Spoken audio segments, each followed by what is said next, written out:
Like करें, उसके बाद सब्सक्राइब करें और बेल आइकन को दबाएं ताकि हमारे वीडियोस आप तक सबसे पहले पहुंचे। और मैं अपनी बहनों से कहूंगा, माओ से कहूंगा, जब रिश्ते आए तो अच्छा रिश्ता देखो, तफ्तीश करो, यूं ही बोझ समझ कर उठा करके कहीं भी न दे दिया करो। और बेटियों से मशवरा किया करो। मेरे प्यारे आका सल्लल्लाहु अलैहि वसल्लम की कनीजों, याद रखना, अगर कोई औरत जेवर पहन ले और मालदार हो जाए तो उसे इज्जत मिल जाती है, ऐसा नहीं है, बल्कि इज्जत पाक दामनी की वजह से मिलती है, इज्जत इस्मत की वजह से मिलती है, इज्जत हया की वजह से मिलती है, इज्जत तकवे की वजह से मिलती है, इज्जत पाक दामनी की बुनियाद पे मिलती है। क्या तुम्हें नहीं मालूम, एक औरत है, रंग के एतबार से काली है, कद के एतबार से नाटी है, लेकिन वो औरत जब हज के लिए जाती है तो काबा उसके इस्तेकबाल के लिए चला आता है। वो काबे को देखकर कहती है, ए काबे तू क्यों चला आया?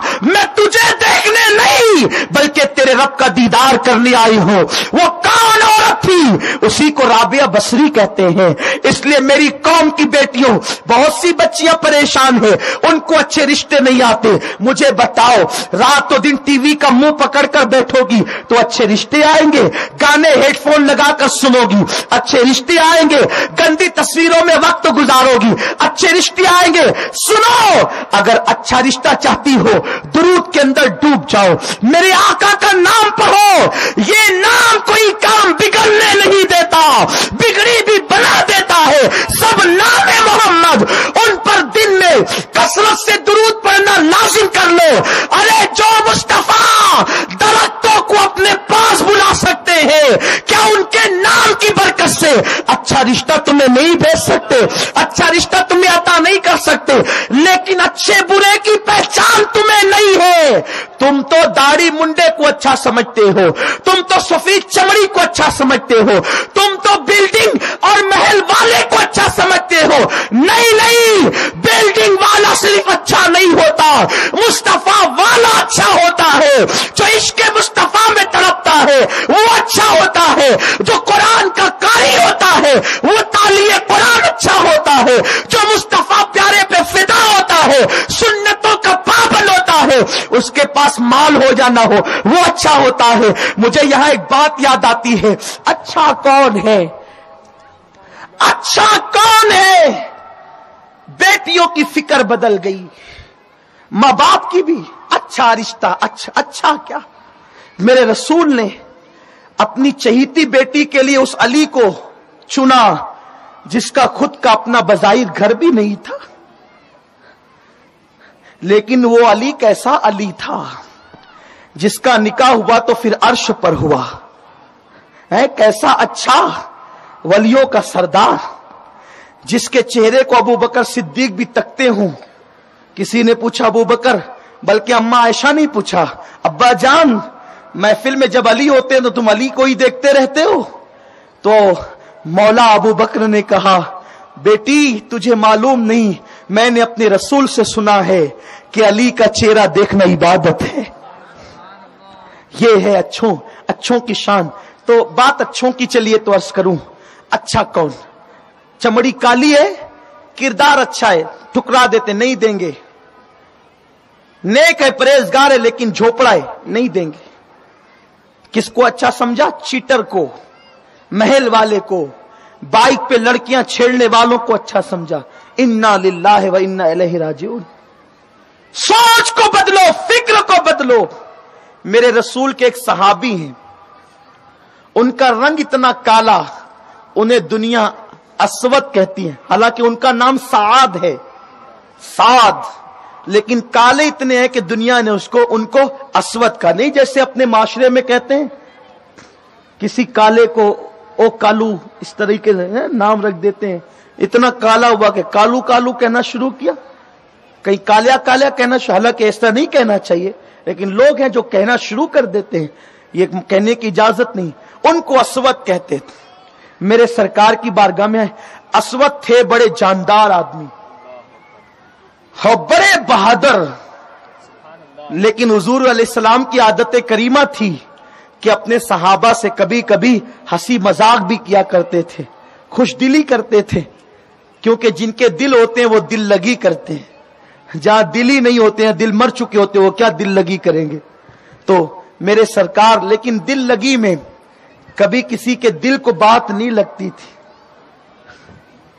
एक दिन असवद आ गए और आने के बाद सरकार ने पूछा, असवद शादी क्यों नहीं करता, निकाह कर। आका ने कह दिया। उनके दिल को बात जाकर लग गई, बात मजाक की थी, उन्होंने सीरियस ले ली। आंख में आंसू, हुजूर मुझे कौन बेटी देगा, इतना काला हूं, मेरे दांत बड़े बड़े हैं, खुद का घर भी नहीं है, मुझे बेटी कौन देगा। इतना सुनना था। बस सरे बाली उन्हें रहमत की अदा लाई है, हाल बिगड़ा है तो बीमार की बनाई है। उनके गेसू नहीं रहमत की घटा छाई है, उनके अबरू नहीं दो किबलों की यकजाई है। वो रसूल किसी को रोता नहीं देख सकते, किसी को बिलकता नहीं देख सकते, करम करते हैं। कहा, असवद रोता क्यों है। कहा, हुजूर मुझ जैसे काले रंग के आदमी को कौन बेटी देगा। कहा, जा वो मेरे फुला अंसारी सहाबी के घर और उनको कहना कि हुजूर ने मुझे भेजा है, तुम अपनी बेटी का रिश्ता मेरे साथ कर दो। असवद ने कहा, मगर आका वो तो बहुत खूबसूरत है उनकी बेटी, वो सहाबी भी मालदार हैं। सरकार ने हमें, जाओ मैं जो कहता हूं वही करो। असवद आए, उस सहाबी के दरवाजे पे दस्तक दी, अंदर से आवाज आई, कौन। बाहर से कहा, असवद। दरवाजा खुला, सहाबी बाहर आए, बड़े खूबसूरत थे, मदीने के प्रॉपर थे, मदीने के रहवासी थे, मदीने मुनव्वरा के, वो भी हसीन, उनका घराना हसीन।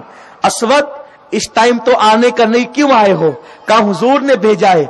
जैसे ही कहा, मेरे आका हुजूर रहमते तमाम ने भेजा है। कहा, क्यों भेजा। कहा, तुम्हारी बेटी के रिश्ते के लिए भेजा है। किसके साथ। असवद झिझक रहे थे। कहा, मेरे साथ। कहा, तुम असवद, तुम मेरी बेटी के साथ। लेकिन चूंकि कहा था हुजूर ने, कोई जवाब देना चाहते थे, कोई जवाब देना चाहते थे, जबान रुक गई, खामोश हो गई। पीछे से कोई हरकत हुई और एक निस्वानी हाथ पीठ पर आया। सहाबी ने पलट कर देखा, बेटी खड़ी थी, आंख में आंसू थे। बेटी अपने बाप से कहती थी, अब्बा देर न करो, हां कह दो। अब्बा देर न करो, हां कह दो। इसलिए कि आपकी बेटी कितनी खुशनसीब है। किसी का रिश्ता उसका बाप तय करता है, किसी का रिश्ता दादा चचा कोई कोई तय करता है। ए मेरे बाप, तेरी बेटी कितनी खुशनसीब कि तेरी बेटी का रिश्ता नबियों के इमाम ने भेजा है, इमामुल अंबिया ने भेजा है। हाँ कह दो, देर न करो, मैं निबाह कर लूंगी। काला रंग देखो नहीं, आने वाले असवद को मत देखो, भेजने वाले मुस्तफा को देखो। उन्होंने हाँ कहा, निकाह की तैयारी होने लगी। असवद खुशी खुशी आए और आने के बाद हुजूर ने पैसे दिए, ले जा असवद, कपड़े खरीद, महर का इंतजाम कर, खुशबू खरीद। असवद गए, अभी वो बाजार में ही थे, अचानक जंग का माहौल बन गया। आका ने बिलाल को बुलाया, उठ करके हुजूर निकले। बिलाल, जंग का माहौल बना, जाओ ऐलान करो कि मुजाहिदीन तैयारी कर ले। बाजार में जाकर हजरत बिलाल ऐलान करते हैं, चलो चलो मुजाहिदो, खरीदो फरोख्त का वक्त नहीं, अचानक जंग का माहौल तैयार है, चलो जंग के लिए। असवद कपड़े खरीदने की बजाय तलवार खरीदते हैं, खुशबू खरीदने की बजाय कमान खरीदते हैं और हुजूर को इत्तला दिए बगैर मैदान जंग में पहुंच जाते हैं। उधर निकाह की तैयारी हो रही है, इधर असवद मैदान जिहाद में पहुंचे और लड़ करके अपनी जान अल्लाह के हवाले कर देते हैं। ये वो लोग थे। ऐ मेरे प्यारे आका अलैहिस्सलाम की कनीजों, इसलिए मेरी गुजारिश है, सच्ची पक्की मोमिना बनकर अपनी जिंदगी को गुजारो। इस्लाम में औरत का मकाम बहुत बुलंद है। ये सब छोड़ो, जिसको जो करते देखा करना शुरू कर दिया। तुम्हें नकल पिक्चर की हीरोइन की नहीं करना, तुम्हें नकल सीरियल की लड़कियों की नहीं करना, तुम्हें नकल करना है मेरे नबी की शहजादी खातून जन्नत सैयदाए कायनात सैयदा फातिमा सलामुल्लाह अलैहा की नकल करना है। उनकी नकल तुम्हें निजात की तरफ ले जाएगी, उनकी नकल तुम्हें जन्नती बना देगी, उनकी नकल तुम्हें गुर्बत से निजात दिला देगी। ये नहीं कि माज़अल्लाह दूसरे मज़ाहिब की बेटियां अगर कॉल सेंटर पर चली गई तो तुम भी शौकिया तौर पे कॉल सेंटर पे नौकरी के लिए चले जाओ, और होस्टेस बनने लगी लड़कियां तो तुम भी वो बन जाओ। नहीं, इस्लाम ने बावकार जिंदगी गुजारने का हुक्म दिया। मेरे रसूल फरमाते हैं मैं इस्लामी बेटियों की इज्जत को काबे से बुलंद करता हूं। ऐ मेरी कौम की बेटियों, मेरे रसूल ने तुम्हारी इज्जत को काबतुल्लाह से बुलंद किया। पैदा हुई मुसलमान बेटी तो माँ बाप को जन्नती बनाया, जवान हुई शौहर को जन्नती बनाया, मां बन गई तो जन्नत उसके कदमों में सिमट कर आ गई। ये कौम मुस्लिम की बेटियों की इज्जत है। जिस रसूल ने तुम्हें इतनी इज्जत दी है, तुम अपने हाथों से अपनी इज्जत को मत गवाओ। दुनिया में जेवर गुम होते हैं तो दुकानों से खरीदे जाते हैं, इज्जत जाती है तो दुकानों से नहीं मिला करती। इज्जत एक मर्तबा मिलती है, बार बार नहीं मिलती। मेरी बेटियों कौम की, मेरी माँ और बहनों, इज्जत न खोना, हर चीज खो देना। इज्जत न खोना, हर चीज खो देना। ईमान न खोना, हर चीज खो देना। इस्मत न खोना।